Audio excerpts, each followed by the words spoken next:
Coach Pagano, I don't know if you saw the situation between Vic Fangio and Harbaugh at the end of the Ravens and Broncos game. Was there ever any points like in your career when like something like that happened where you didn't agree with the way the other coach handled the end of the game? And like, were there any guys who Fangio said like, we expect that kind of bullshit from them?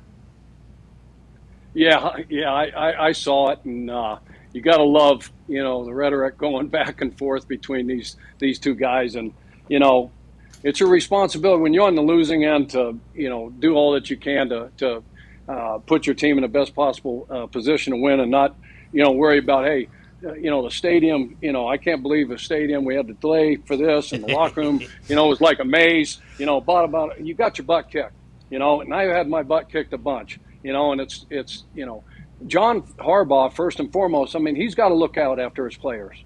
That's the first thing. And I always had a little cheat sheet, and I'd get with the PR people, and I'd say, okay, what records are on the line? What streaks are on the line? Who do we have to protect? Winning the game is the most important, but your players, the players are the most important thing, and you have to have their backs.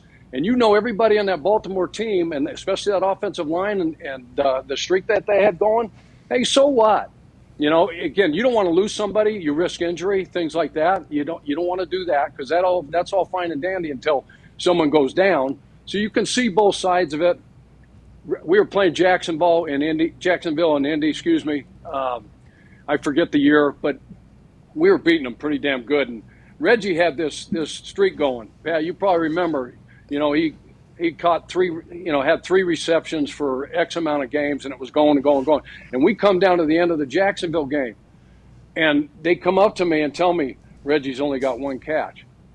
And so I'm like screaming at the offensive coordinator, you guys, I talked to you guys about this stuff. We got it. There's a minute left, and we're supposed to be getting on a knee. And now we got to find a way to get this kid 2 more catches. So we throw him 2 little bubbles.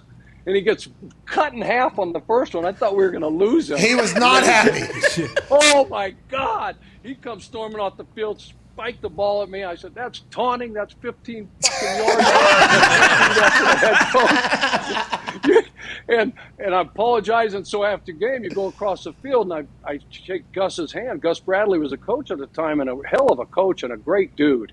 And I'm like, Coach, I'm sorry, and I explained the situation, and he goes, yeah, I was wondering what the fuck you were doing. So remember, then we go to Jacksonville, and they beat the brakes off us the next year down there, remember? Yes, I do.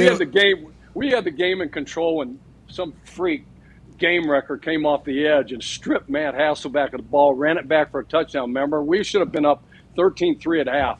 Yeah, and we go in. Yeah, and they go for us. They're up 40 points. Hey, they took a punt back. They took a punt back that day too. Yeah.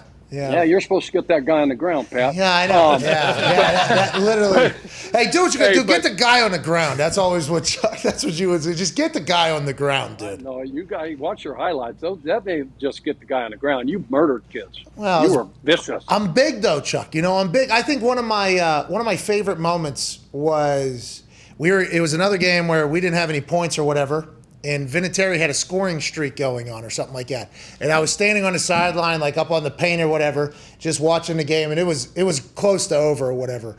And you walk over and you literally go like, is this going to fuck up Vinny's? I think you said, is this going to fuck up Vinny's scoring thing? And I was like, that's a great fucking question. I don't know. So because we could have never expected that Vinny wasn't even going to go out for an extra point or something like that for a game. I forget what it was.